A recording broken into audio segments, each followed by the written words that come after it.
Commander Al stood on the bridge of his flagship and looked at the blue planet on the screen. Earth. Such a small world. Such a young species. He had conquered 17 civilizations in his long career, and he knew this would be the easiest victory of all. The Empire had ruled the galaxy for 3,000 years. They understood war better than anyone. War was an art. War was a dance. You showed your strength, you destroyed a few targets, and your enemy surrendered. That was how civilized species behaved. Al had studied the humans before coming here. He found their history amusing. They fought each other with nuclear weapons. They used poison gas on their own kind. They dug holes in the ground and shot at each other for years over small pieces of land. Primitive, brutal, but ultimately weak. His fleet of 200 warships had entered the Sol system 3 days ago. The humans had sent their defense force to meet him. Al had counted their ships carefully. 47 vessels, old designs, weak shields, slow engines. He almost felt sorry for them. A junior officer approached him. "Commander, the human admiral is responding to our transmission." "Put her on screen." The image changed to show a human female. She had gray hair and cold eyes. Her uniform was simple and dark. A name tag on her chest read Morgan. "Admiral Morgan," Al said, "I am Commander Al of the Empire. You have received our demands. Your government will surrender all mining rights in the belt. Your military will stand down. Your leaders will sign a treaty of submission. If you agree, no harm will come to your people." Admiral Morgan did not blink. She did not look afraid. She looked at him the way a scientist might look at an insect. "No," she said. Al tilted his head. This was unexpected. "Admiral, perhaps you do not understand your situation. I have 200 warships. You have less than 50. My smallest cruiser could destroy your entire fleet." "I understand perfectly," Morgan replied. "The answer is still no." "Then you leave me no choice. I must demonstrate our power." Al turned to his weapons officer. "Target the human orbital station, the civilian one." "Commander, there are 4,000 humans on that station. Civilians, workers, families." "I know, destroy it." The weapons officer hesitated for just a moment. Then he pressed the button. On the screen, Al watched the orbital station explode. It broke apart in a ball of fire and metal. 4,000 lives ended in an instant. He felt nothing. This was war. This was how you taught lessons to stubborn species. He looked back at Admiral Morgan. Her face had not changed, but something in her eyes had shifted. Something dark and cold had awakened there. "That was a mistake," she said quietly. Al laughed. "A mistake? Admiral, I just killed 4,000 of your people. I can kill 4 million more. I can burn your cities. I can poison your oceans. You cannot stop me. Now will you surrender?" Morgan leaned closer to the camera. When she spoke, her voice was calm and steady. "Commander, let me tell you something about humans. We are not like other species you have conquered. We do not surrender. We do not forgive. And we never, ever forget." Brave words from a defeated enemy. "We are not defeated. We have not even started fighting yet." Morgan paused. "You think you know war. You think your 3,000 years of conquest taught you what war really means. I have fought more battles than you can imagine." "No, you have fought games. You have fought rituals. You have never fought a war." Morgan's eyes burned with cold fire. "But you will. You just woke up something you do not understand. And by the time you realize what you have done, it will be too late." Al waved his hand dismissively. "More threats, more empty words. I will give you 1 day to reconsider. After that, I will destroy another station, and another, until you learn your place." Admiral Morgan smiled. It was not a pleasant smile. It was the smile of someone who knew something terrible. "1 day," she repeated. "That is more than enough time." The screen went dark. Al turned to his officers. "Humans, so emotional, so dramatic, they will surrender within a week. Mark my words." His second-in-command, a young female named looked worried. "Commander, something feels wrong." The human admiral did not seem afraid. "She is pretending. It is a negotiation tactic." "Perhaps, but I have studied human expressions. That was not fear I saw in her eyes. That was anticipation." Al shook his head. "You worry too much. The humans are primitive. They have no hidden weapons. They have no secret fleet. What we see is what they have." He walked to the observation window and looked at Earth again. Such a small planet, such fragile creatures. They would learn soon enough. Behind him, the communication console beeped. A message from Admiral Morgan, her final transmission before going silent. Al read it and laughed. The message said, "You just made the worst mistake in galactic history." He deleted it and went to his quarters to sleep. Tomorrow would be another easy day. Tomorrow the humans would begin to beg. He was very, very wrong. Deep beneath the Swiss mountains, in a bunker that officially did not exist, General Sam stood before a wall of screens. Every major military leader on Earth was watching him. Every government had given him full authority. For the first time in human history, the entire species was united under one command. "Protocol Omega is now active," said. His voice was calm but hard. "Ladies and we have been preparing for this day for 80 years.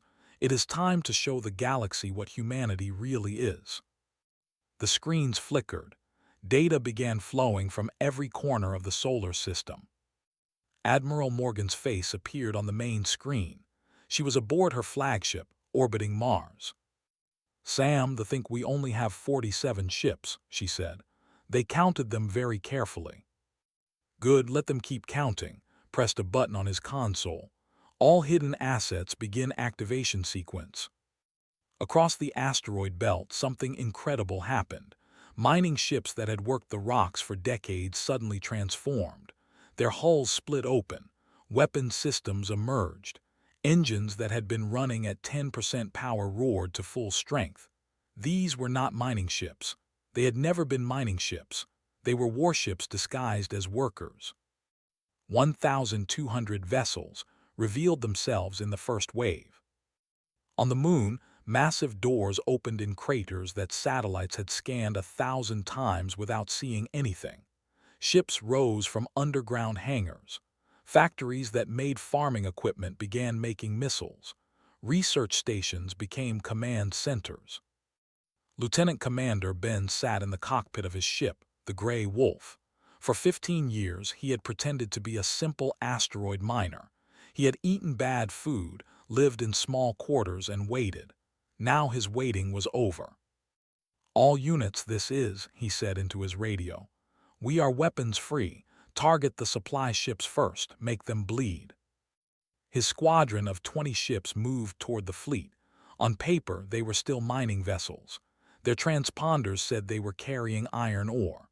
The sensors saw no weapons, no shields, no threat. Smiled. Human engineers were very good at hiding things. Commander Al was eating his morning meal when the first alarm sounded. He rushed to the bridge, still chewing his food. "Report," he demanded. "Commander, we are detecting weapons fire near our supply convoy."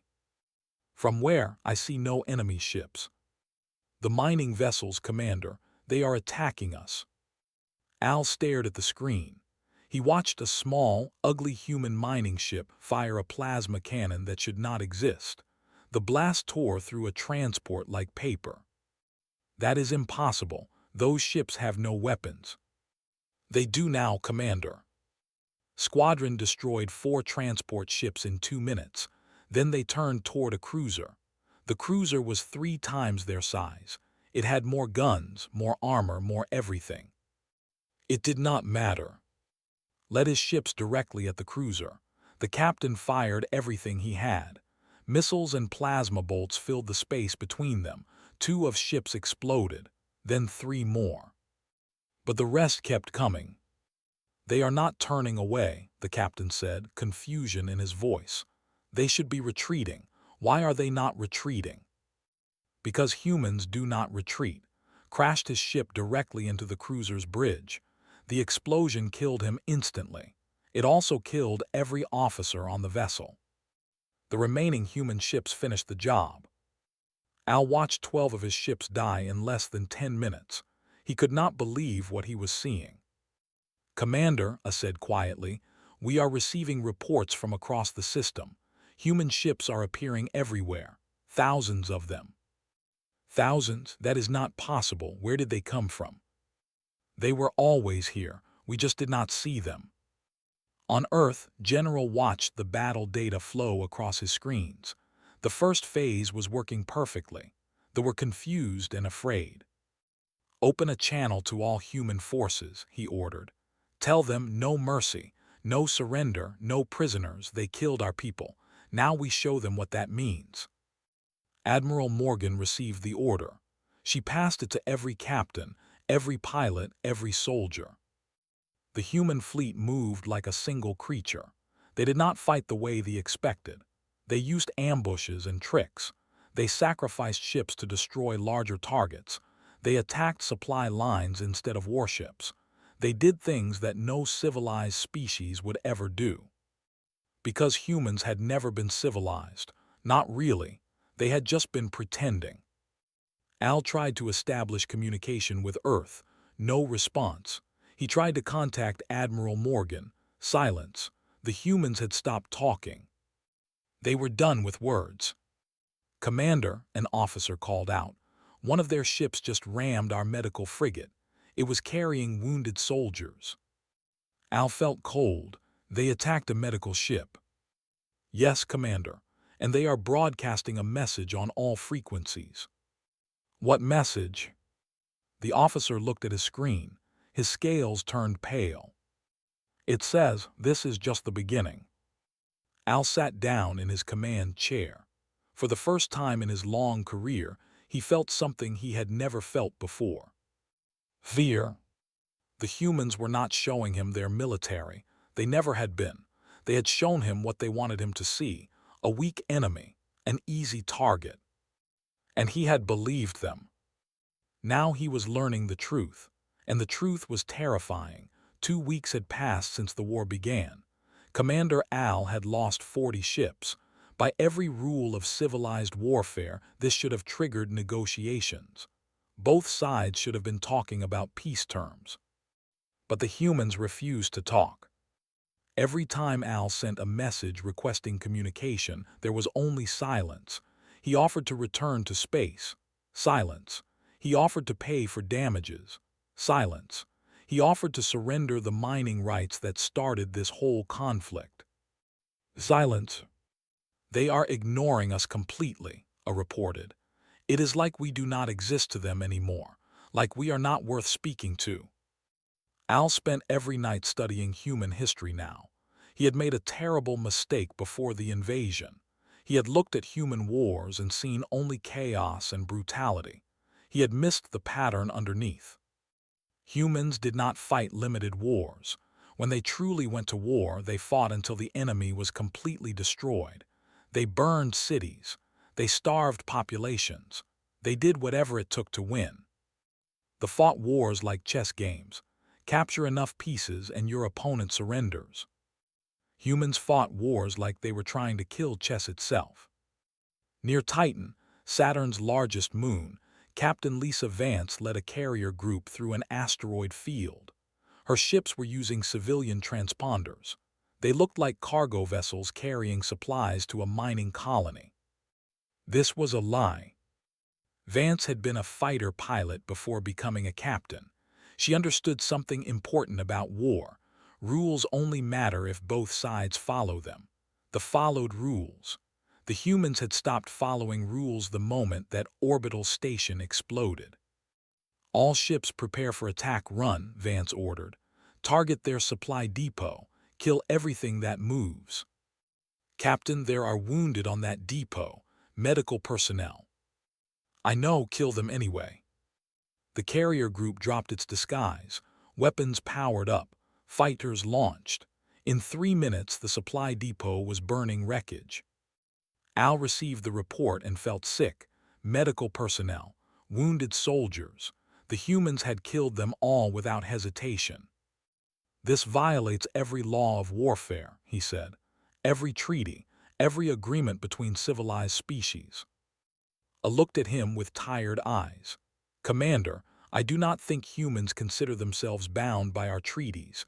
We never asked them to sign. We just assumed they would follow the rules." "Because everyone follows the rules. Everyone except them." On Mars colony, the ground war was even worse. Major Cole led his soldiers through the ruins of a mining settlement. They had captured it 2 days ago. Now the humans were taking it back. Cole had been a soldier for 20 years. He had trained in jungle warfare, desert warfare, Arctic warfare. He had learned to fight in every environment humans could survive in. They had not. Mars was cold. The air was thin. Dust storms could blind you in seconds. Soldiers struggled to breathe, struggled to see, struggled to move in the heavy suits they needed to survive. Human soldiers had been living on Mars for 3 generations. They knew every rock, every crater, every dust devil. They moved like ghosts through the red sand. Cole found a group of soldiers hiding in a bunker. They had run out of ammunition. They raised their hands to surrender. "Sir," one of his soldiers asked, "what do we do with them?" Cole thought about the orbital station. 4,000 dead, children, families, people who just wanted to live their lives. "No prisoners," he said. His soldiers obeyed. Later that day, Cole recorded a message for the fleet. His face was covered in red dust. His eyes were empty and cold. "You killed 4,000 of our people," he said into the camera. "We will kill 4 million of yours. Then we will discuss terms." Al watched the message alone in his quarters. His hands were shaking. He tried to contact the high command. He explained the situation. He begged for reinforcements. He described the human tactics, their ferocity, their complete disregard for rules. The response came back quickly. "Handle it yourself. They are only humans." Al threw the communication device against the wall. They did not understand. They could not understand. They had never seen what he was seeing. Human soldiers did not surrender. When they were wounded, they kept fighting. When they were dying, they triggered explosives to take enemies with them. They felt pain and fear like any other species, but they did not let it stop them. One of his officers brought him a report from the front lines. Al read it slowly. A group of human soldiers had been surrounded. No escape, no rescue coming. They had held their position for 18 hours, killing every who approached. When they finally ran out of ammunition, they did not raise their hands. They charged with knives. "What are these creatures?" Al whispered. "What did we wake up?" Outside his window, another human attack was beginning. More ships, more soldiers, more death. The humans were not trying to defeat him anymore. They were trying to destroy him. Every ship, every soldier, every piece of the presence in this system. And they were succeeding. Al closed his eyes and prayed to gods he had stopped believing in long ago. He prayed for survival. He prayed for escape. He knew his prayers would not be answered. 3 months into the war, the humans pushed the back to Station, their last major base outside the Sol system. Commander Al had started with 200 ships. He now had 63. The humans had started with 47 visible ships. They now had over 3,000. Admiral Morgan stood on the bridge of her new flagship, the Reckoning. She watched her fleet move into position around Station. Victory was close. She could taste it. "Admiral, they are requesting communication again." "Ignore them. They say they want to surrender." Morgan finally smiled. It was a cold, empty smile. "Tell them we are not finished yet." On Station, Private First Class Danny Reeves prepared for boarding action. He was 22 years old. He had joined the military 3 years ago to pay for college. He never expected to fight in a real war. Now he was about to storm an alien space station with nothing but a rifle and a knife. His sergeant, a woman named Jackie Tors, gathered the squad together. "Listen up," Tors said. "The fight clean, they follow rules, they expect us to follow rules too." She loaded her weapon. "We are not going to follow rules. We are going to kill everything between us and the command center. Questions?" Danny raised his hand. "What if they surrender?" Tors looked at him. Her eyes were hard. Did they accept surrender from the people on that orbital station? Did they let the children go? Danny lowered his hand. "Good, now move out." The boarding action was brutal. Soldiers fought well, but they fought like soldiers. They took cover. They aimed carefully. They tried to minimize casualties on both sides. Human soldiers fought like animals. They threw grenades around corners without looking. They fired through walls. They used their fallen friends as shields. They bit and kicked and stabbed when their guns ran empty. Danny killed his first in a hallway near the station's reactor. The alien was twice his size, covered in scales, holding a weapon that could vaporize him in one shot. Danny shot him in the knee, then the other knee. When the fell, Danny put 3 rounds in his head. He felt nothing. There was no time for feelings.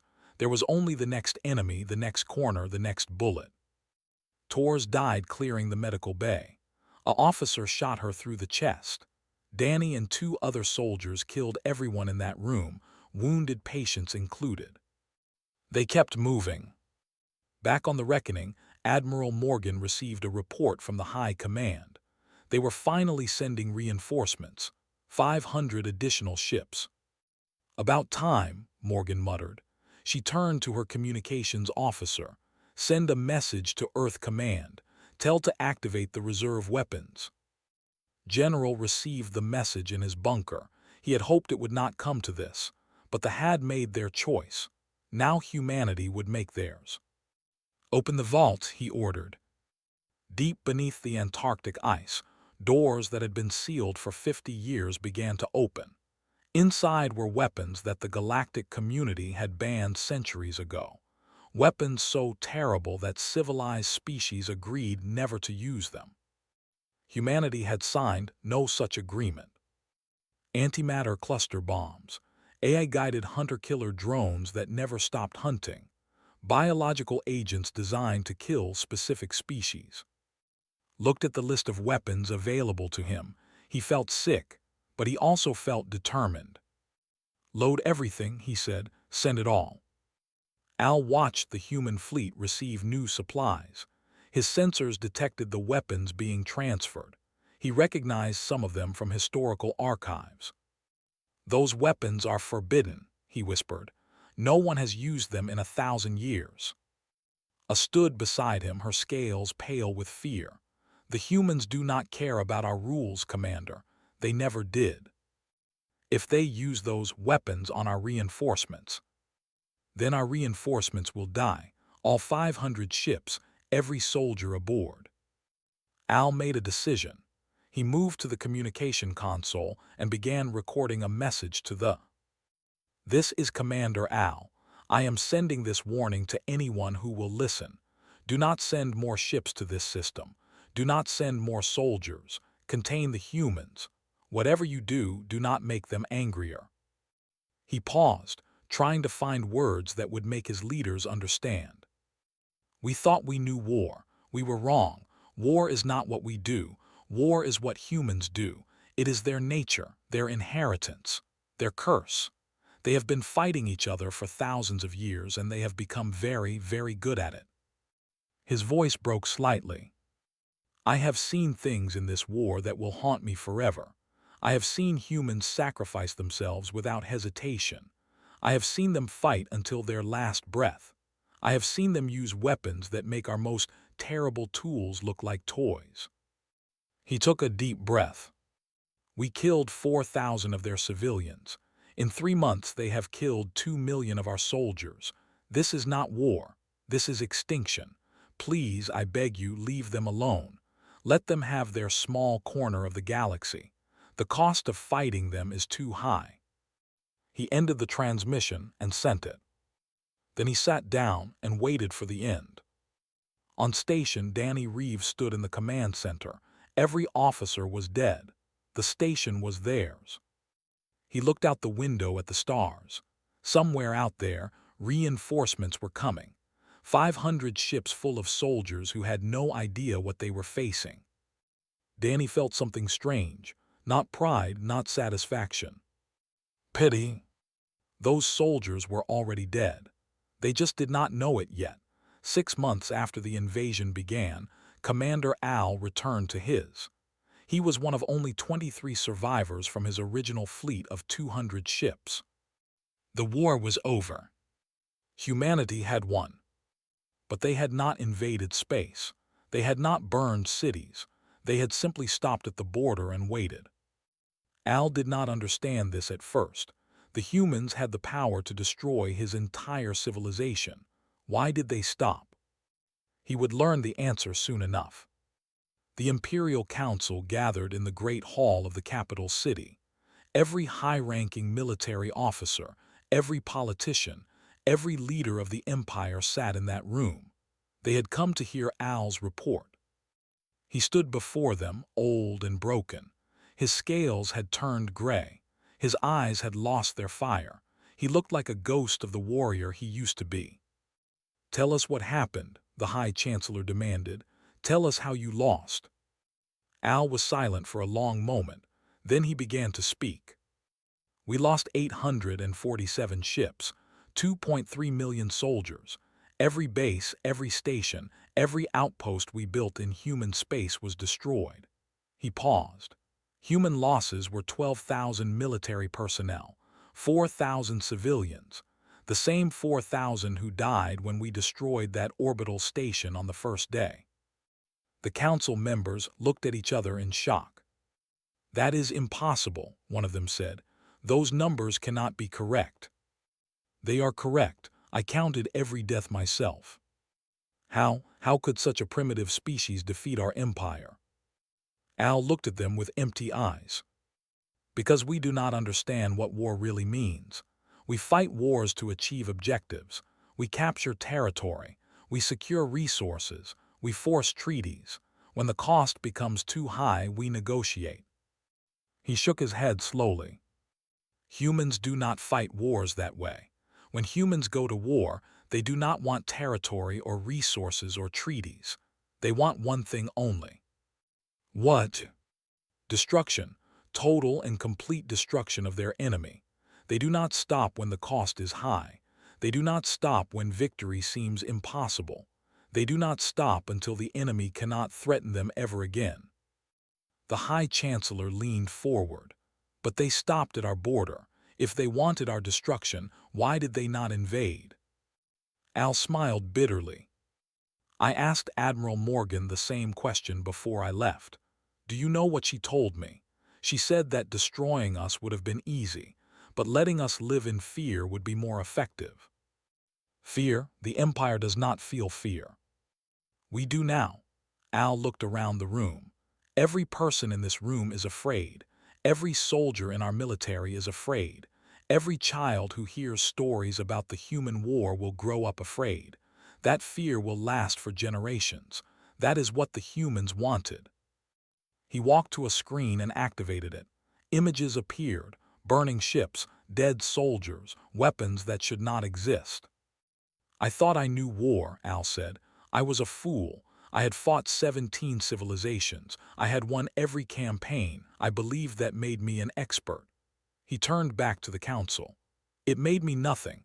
I knew the rituals of war, the games, the dances. I did not know war itself." "And the humans do." "War is not something humans do. War is what humans are. It is in their blood, their bones, their history. They have been killing each other since they learned to pick up rocks. They have gotten very good at it." He showed them images of human history: ancient battles, medieval sieges, modern wars with weapons that killed millions. Every generation of humans has fought. Every generation has survived. The weak died. The strong lived. For thousands of years, they have been selecting for aggression, creativity, and brutality. We are looking at the most dangerous predator the galaxy has ever produced. The council was silent. "There is something else you must understand," Al continued. "Humans are not just killers. They are also the most loving, compassionate species I have ever encountered. They form bonds with anything, animals, machines, even enemies sometimes." "How can that be? How can they be both?" "Because their love is what makes them dangerous. When you threaten something a human loves, you do not just make an enemy, you create a monster. A monster that will sacrifice everything, destroy everything, become everything necessary to protect what they care about." He paused. "We threatened Earth. We killed their families. We attacked their home. And in doing so, we created 4 billion monsters who wanted nothing more than to see us suffer." The High Chancellor spoke carefully. "What do you recommend we do now?" "Nothing. Leave them alone. Give them whatever they want. Never ever give them a reason to come for us. And if they demand tribute, territory, submission, then we give it to them, because the alternative is extinction." The council meeting ended in silence. No votes were taken. No decisions were announced. Everyone simply left, carrying the weight of Al's words. 1 year later, Al retired to a small house in the mountains. He spent his days writing his memoirs, trying to warn future generations about the mistake he had made. One afternoon, a young student came to visit him. She was writing a paper about human species for her school. "Commander," she asked, "what are humans really like? Are they as terrible as the stories say?" Al thought for a long moment. "Imagine the most creative, compassionate, loving species you can imagine," he said finally. "A species that builds beautiful things, that cares for the weak, that dreams of reaching the stars." "That does not sound terrible." "No, it sounds wonderful." Al looked out his window at the sunset. "Now imagine what happens when you hurt something they love. Imagine what that compassion becomes when it turns to rage. Imagine what that creativity produces when it is focused on destruction." The young shivered. "I thought I knew war," Al said softly. "I was wrong. War is humanity's inheritance, their curse, their gift. And now the galaxy knows the truth that I learned too late." "What truth?" Al turned to look at her. "Never wake the sleeping giant. Never give humans a reason to fight. Because once they start, they do not stop.